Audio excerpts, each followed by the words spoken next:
Manuel García, de Molina de Segura. Y hacía mucho tiempo no había estado por aquí. De hecho, fue era en el local de al lado. Como digo, somos de Molina, de nacimiento y de iglesia, de las dos cosas. Me han encargado que transmita los saludos y así lo hago. Y bueno, estoy viendo que me toca enseñanza. Yo enseñar no sé enseñar mucho. Yo voy a intentar transmitir lo que pueda de lo que me dice el pasaje que me han encomendado, ¿no? Marcos, el Señor del mar, ¿no? Que es Marcos 6. Si queréis vamos a ello. Marcos 6, 45 al 52. No sé por qué le habéis titulado Jesús el Señor del mar, si es que estoy siguiendo alguna... Estamos estudiando el libro de Marcos. El libro de Marcos, de acuerdo. Mi mujer dice que no se me entiende muy bien. Yo le he dicho que la grabación que me intente ponerme una voz de, no sé, de George Clooney o alguno así, mejor. Vamos a hacer lo que podamos. Dice el pasaje, Jesús anda sobre el mar. Y dice que enseguida hizo a sus discípulos entrar en la barca e ir delante de él a Betsaida, en la otra ribera, entre tanto que él despedía a la multitud. Y después que los hubo despedido, se fue al monte a orar. Y al venir la noche, la barca estaba en medio del mar, y él solo en tierra. Y viéndole remar con gran fatiga, porque el viento les era contrario, cerca de la cuarta vigilia de la noche, vino a ellos andando sobre el mar, y quería adelantárseles. Viéndole ellos andar sobre el mar, pensaron que era un fantasma, y gritaron, porque todos le veían y se turbaron. Pero enseguida habló con ellos y les dijo, tened ánimo, yo soy, no temáis. Y subió a ellos en la barca, y se calmó el viento, y ellos se asombraron en gran manera y se maravillaban, porque aún no habían entendido lo de los panes, por cuanto estaban endurecidos sus corazones. Muy bien, el pasaje paralelo a este, pero en San Mateo, añade que entonces le respondió Pedro y dijo, Señor, si eres tú, manda que yo vaya a ti sobre las aguas. Y él dijo, ven. Y descendiendo Pedro de la barca andaba sobre las aguas para ir a Jesús, pero al ver el fuerte viento tuvo miedo, y comenzando a hundirse dio voces, diciendo, Señor, sálvame. Al momento Jesús extendió la mano, asió de él, y le dijo, hombre de poca fe, ¿por qué dudaste? Y cuando ellos subieron en la barca, se calmó el viento. Entonces los que estaban en la barca vinieron y le adoraron, diciendo, verdaderamente eres hijo de Dios.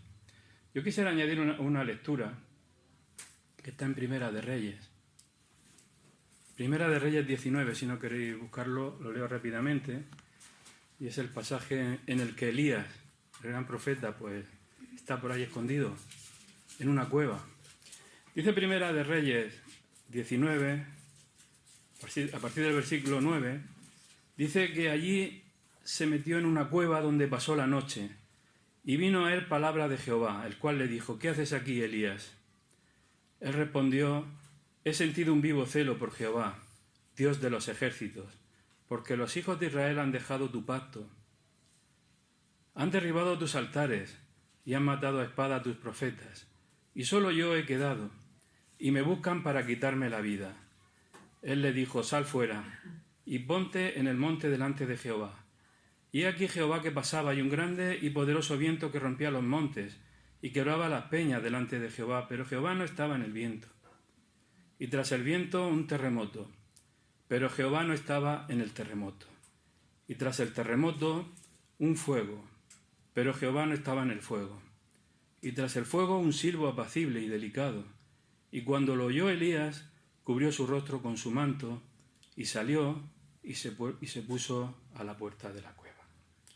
Muy bien, he querido añadir, antes de entrar en el Evangelio, este episodio del profeta Elías, que se le hace esa pregunta, ¿qué haces aquí, Elías? ¿No? He querido recordar a Elías porque es el prototipo de profeta. No en vano, pues es quien se encontró con Jesús en compañía de Moisés en el monte de la transfiguración.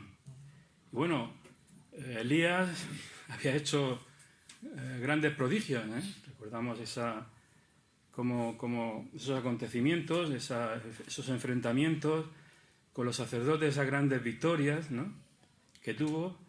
Sin embargo, luego termina en una depresión monumental y perseguido y enfrentado, ¿no?, por la misma gente que antes lo aplaudía. Como digo, después de demostrar con hechos fuertes, ¿no?, la verdad de Dios, pues termina en un total, digamos, fracaso, con una gran depresión, ¿no? Sale huyendo a esconderse, deseándose la muerte, aterrorizado por una mujer, Jezabel. Y no es tan raro que en nuestra vida ocurran acontecimientos así, que nos descoloquen totalmente, ¿no? Quizá después de estar tan convencidos de estar haciendo lo que teníamos que hacer, de que no lo hacíamos quizá tan mal, pero de pronto algo no nos sale bien y eso nos descoloca, nos quedamos desconcertados, ¿no? Bueno, quizá nos fallan también las personas en quien tanto confiábamos, grandes decepciones, trabajos que fallan, ¿no?, decepciones, chascos, fracasos, muchas situaciones que nos llevan a acabar también buscando, pues eso, una gruta, una cueva, ¿no? Y hay muchos tipos de cuevas: estudios, trabajo, ¿no?, activismo, redes, ideologías, y no quiero entrar ya a hablar de cosas de drogas ¿no?, y vicios peligrosos, ¿no? Todo por distraernos, por olvidarnos de delante o de quién tenemos que tener realmente la mirada puesta, ¿no? Elías huyó aterrorizado como por Jezabel, después de tanto fuego milagroso y todas esas grandes demostraciones, y termina que querían quitarle la vida. Y él mismo se creía, como hemos leído, que era el único profeta que quedaba. Es que se ha venido todo abajo. Era lo que pensaba. Y se escondía en una cueva. Pero el Señor le muestra que no, que habían otros muchos que permanecían fieles. Y cuando quedó en silencio es cuando Dios aprovecha para hacerle las preguntas que le tenía que hacer, ¿no? Se hizo el silencio y entonces comenzó a revisar, y comenzó el Señor también a hacerle revisar. ¿Qué haces aquí? ¿Qué haces aquí, escondido?, ¿no? Y los que prestan atención para oír la voz de Dios, pues saben, como hemos leído, que Dios no está en el trueno, ni en ese terremoto, en ese que lo destroza la tierra, que destroza las rocas, ni en el fuego. Dios no estaba en todas esas cosas, ¿no?, sino en ese silbo apacible, en la voz suave, apacible, que habla al corazón del hombre, ¿no? Y cuando Elías oyó esa voz, por fin, es cuando salió para conversar con el Señor, y animado de nuevo, él regresó a llevar la misión que se le había encomendado. Entonces nosotros creo que también tenemos que estar en esos momentos duros, atentos a esa pregunta: ¿qué haces aquí, Elías?, ¿no?, como nos llamemos.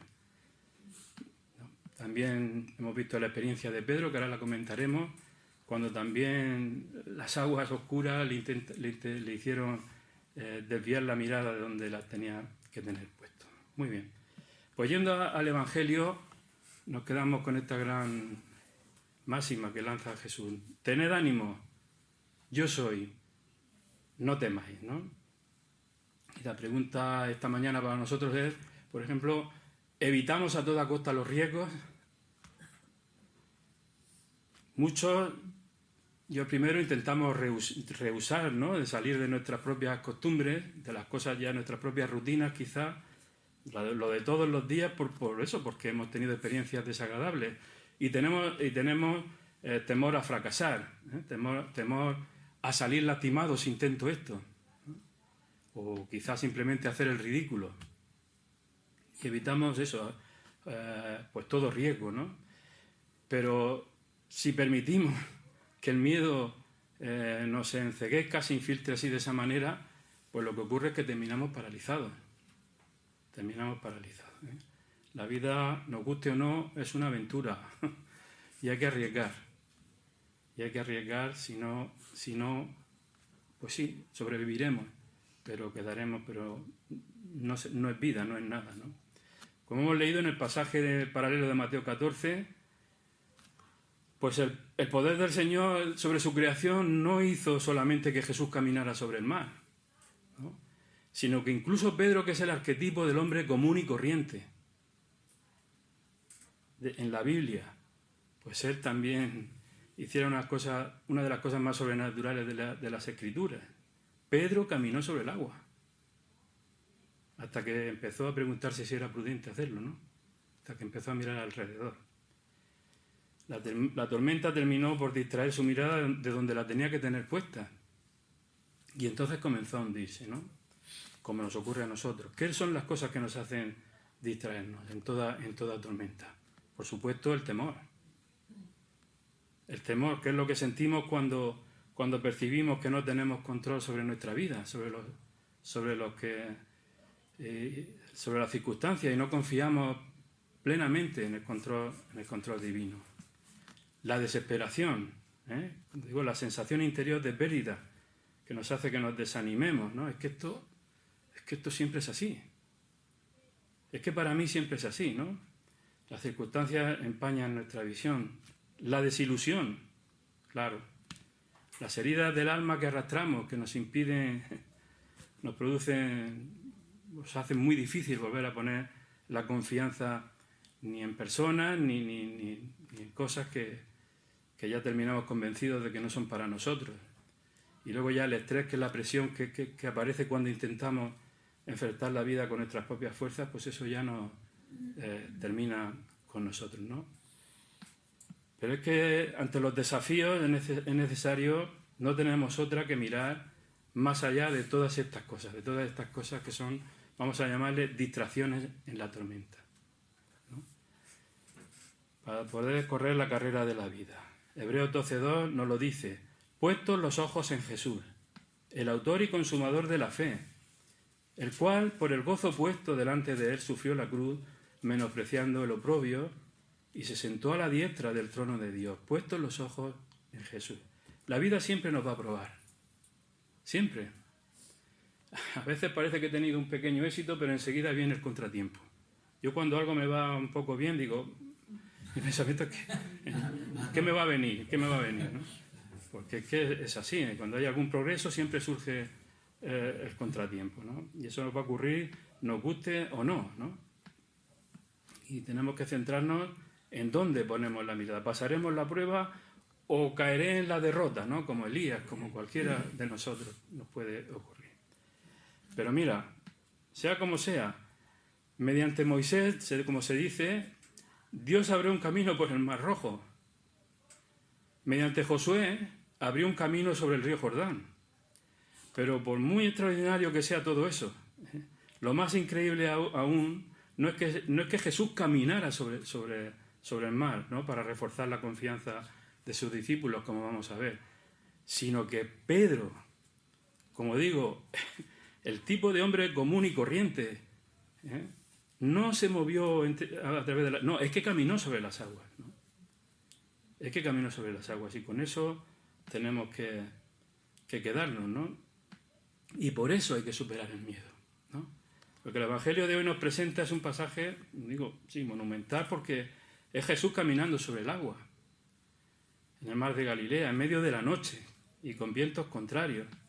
Y los discípulos estaban ahí en una pequeña barca en medio del mar, en plena madrugada, ¿no? Y como una prueba, piden incluso una prueba de que él no es un fantasma. Es que por la noche todo se confunde, ¿no? Y bien podríamos decir que ese episodio es la imagen de Jesús custodiando su iglesia, porque esa barca es la iglesia. En medio de las dificultades, en medio de las tempestades, al final el mar se calma y la bonanza y la tranquilidad llegan, con al entorno de Jesús. Y a los discípulos que están en la barca, como digo, signo de la iglesia. Y esa es la enseñanza que podemos extraer para nuestra vida. Es que hoy se nos invita a descubrir el poder de la fe, nuevamente. Y esa fe a veces no es estar sentado y esperar, no. Esa fe a veces implica un caminar sobre el agua, no sobre tierra firme, no sobre terreno seguro. Esa fe a veces en medio de la noche también lo implica. Y no con la pura claridad del mediodía, no, no. Muchas veces con vientos contrarios, tempestuosos. Eso es, con circunstancias no favorables a la vida. Eso es la fe. Eso es la fe. Hoy nos podemos gozar esta mañana delante de la presencia del Señor, de esta mesa, y recordando sus hechos, sus prodigios, pero mañana hay que salir y seguir con fe, ¿no? Y por eso la pregunta para cada uno de nosotros, y es eso, ¿estás remando con gran fatiga, como dice el versículo 48? ¿Son fuertes las corrientes, las circunstancias contrarias?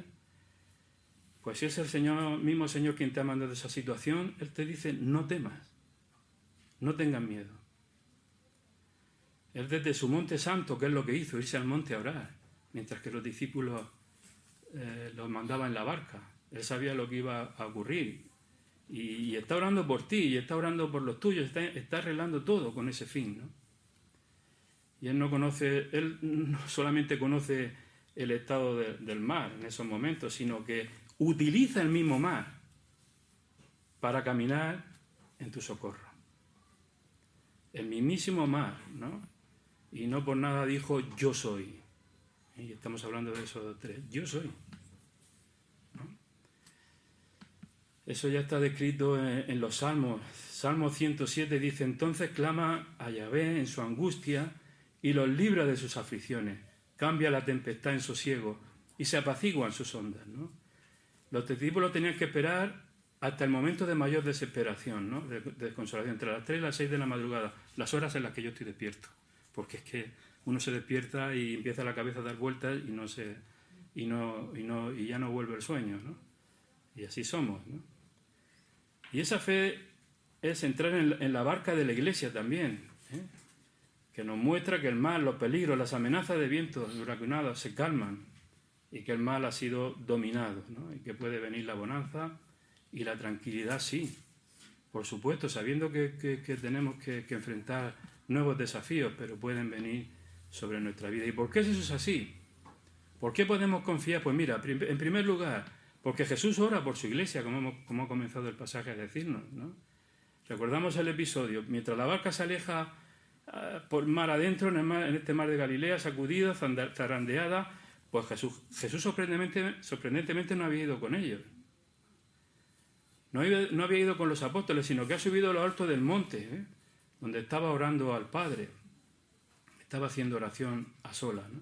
Más allá, más arriba de lo que vemos está Jesús, orando ante el Padre, ¿no? Es una imagen muy ilustrativa para mí, ¿no? De lo que hizo Jesús, ¿no? Después de instituir la última cena, Él dice, cuando pronuncia su discurso sacerdotal, allí Jesús ya ora diciendo, Padre, te ruego por ellos, por los que tú me has encomendado, por los que continuarán mi obra, ellos viven en el mundo, líbralos del mal. Líbralos del mal. Eso es lo que hace Jesús, así instituyó, ¿no? Y esa es la imagen que continúa, es lo que está haciendo, en lo que estamos viendo en este pasaje como intercesor por todos nosotros. Lo importante es que nosotros tengamos conciencia de los peligros, sí, a los que está sometida esa pequeña barca, que está capitaneada por los apóstoles, está esa imagen de la iglesia, pero es que las dificultades son muy grandes para un pequeño grupo de hombres, a veces sin pericia. A veces sin pericia. De eso sí tenemos que ser conscientes, capaces, conocedores de que se necesita algo más para sortear tantos peligros, ¿no? Si no lo vemos claramente, pues claro, podemos caer en el pensamiento también, como Elías. Es que solamente quedo yo. No, es que la iglesia, pues, es que esto se hunde. Es que esto se hunde, ¿no? Y podemos comenzar a temer, ¿no? La iglesia parece a veces que está a punto de naufragar, no parece que las cosas vayan como deberían de ir, se filtran tantas cosas, vamos a decir, secularismo, ¿no? Para resumirlas, ¿no? Todos los ismos que podríamos decir. Pero el problema, y a veces el problema, como digo, no solamente externo, sino también interno, ¿no? A veces los marineros, los tripulantes, no estamos muy seguros y no tenemos toda la pericia adecuada para capitanear, ¿no? Y remar en la dirección adecuada. Pero la gran noticia es que no se trata de nosotros, es que precisamente Jesús no abandona a su iglesia, no la abandona, no la deja a sus propias fuerzas, sino que la asiste, ¿no?, con su gracia, con su promesa, que ya hizo: no os dejaré solos, no os dejaré solos.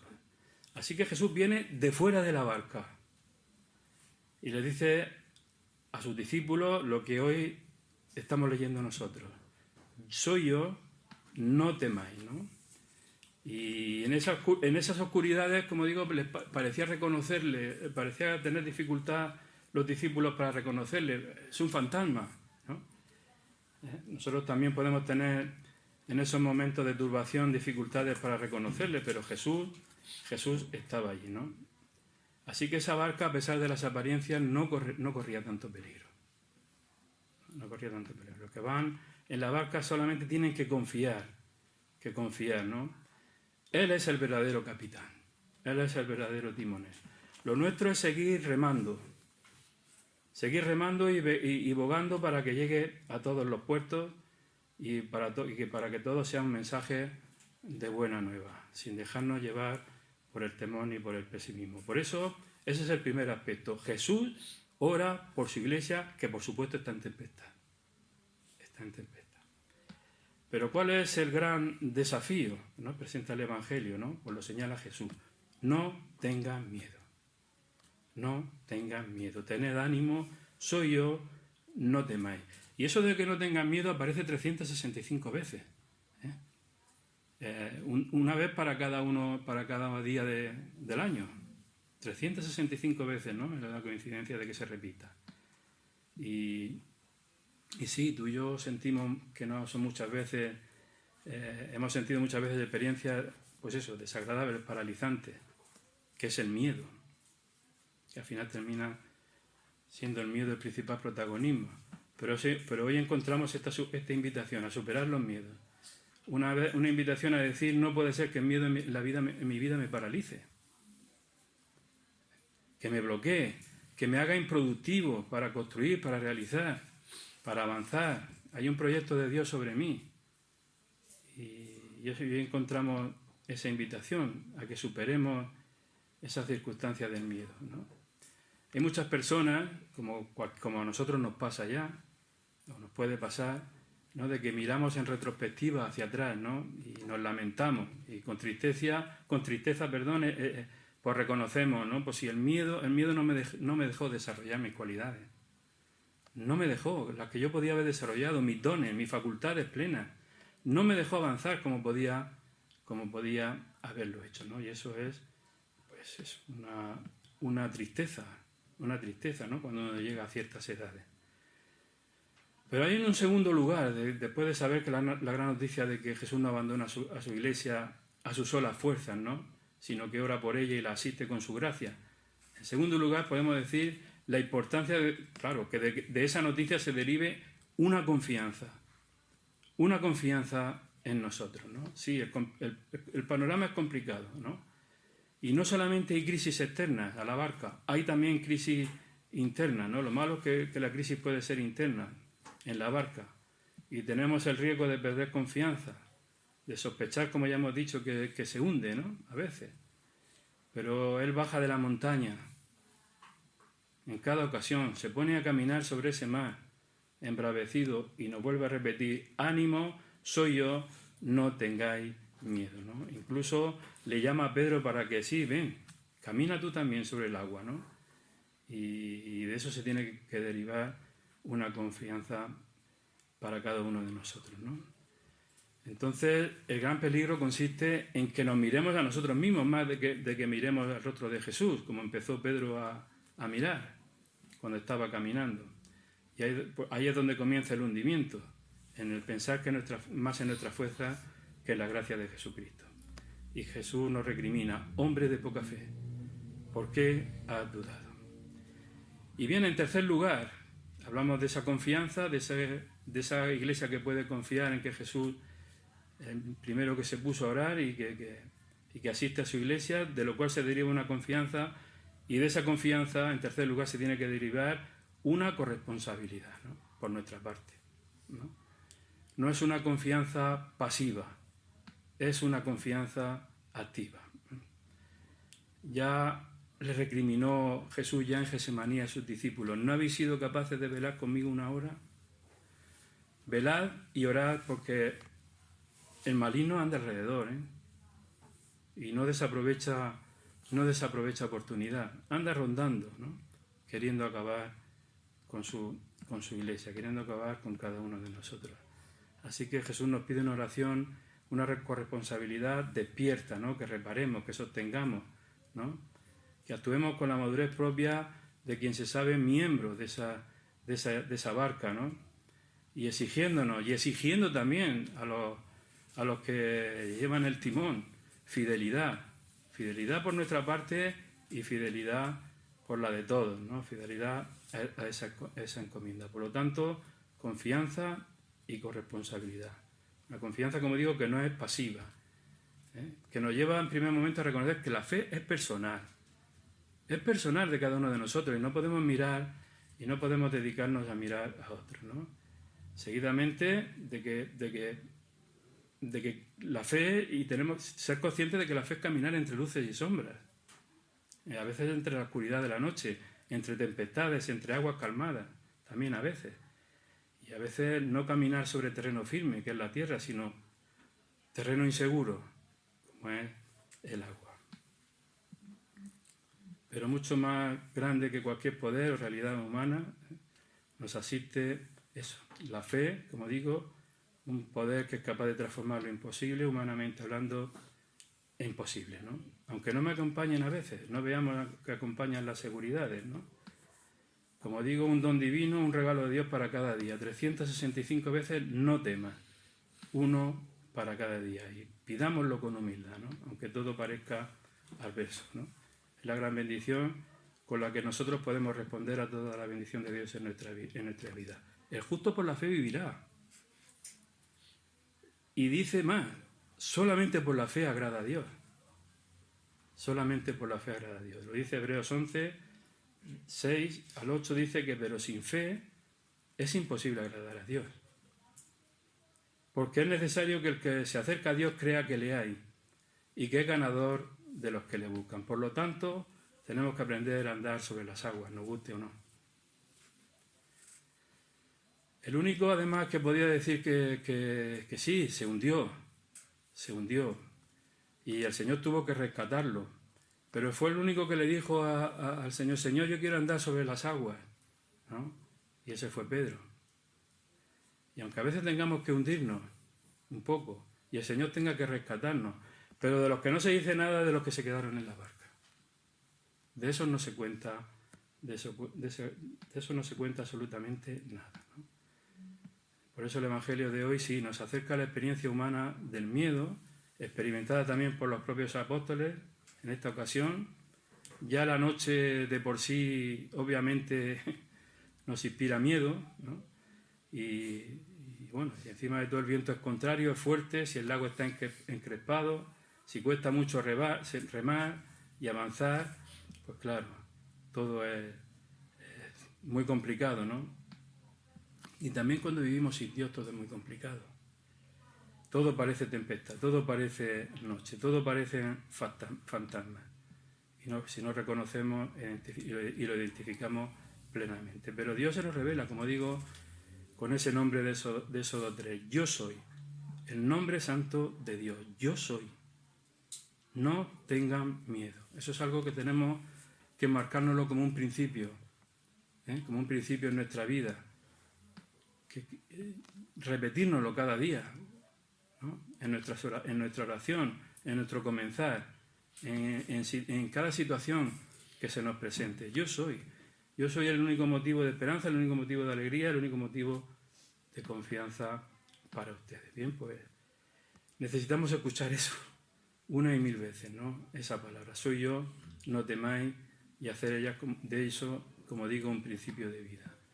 Si Dios está conmigo, ¿a quién temeré? Y no podemos decir, no lo decimos con jactancia, pero la palabra de Dios nos lo dice. Si Dios está conmigo, ¿a quién temeré? Si Dios es la defensa de mi vida, ¿quién me hará temblar? Pues que el Señor nos dé esa gracia de vencer nuestros miedos desde la viva conciencia de la presencia de Cristo resucitado en nuestras vidas y en toda tormenta. Si me permitís, termino en oración.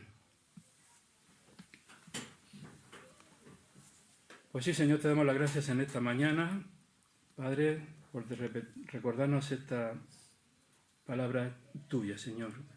Que no tengamos miedo, que te reconozcamos en toda tormenta, en toda tempestad. Señor, muéstranos en este momento de nuestras vidas, Señor, cuando cada uno tenemos nuestras propias crisis, nuestras propias tempestades, ¿no?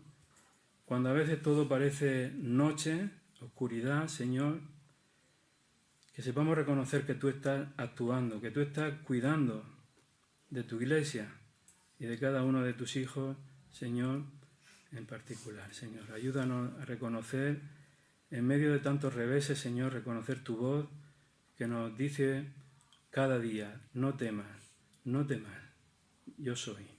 Así queremos recordarlo en este día, Señor, así queremos recordarlo en esta noche, Señor, y así queremos recordarlo en todo momento de dificultad. Danos tú esa fe para descansar, para no desmayar, Señor, para saber apropiarnos de esa promesa tuya inquebrantable. Señor, fortalécenos en este día por tu palabra, por tu gracia, Señor, y por tu amor, por esa barca y por cada uno de nosotros. Te lo pedimos en el nombre de Jesús. Amén. Amén.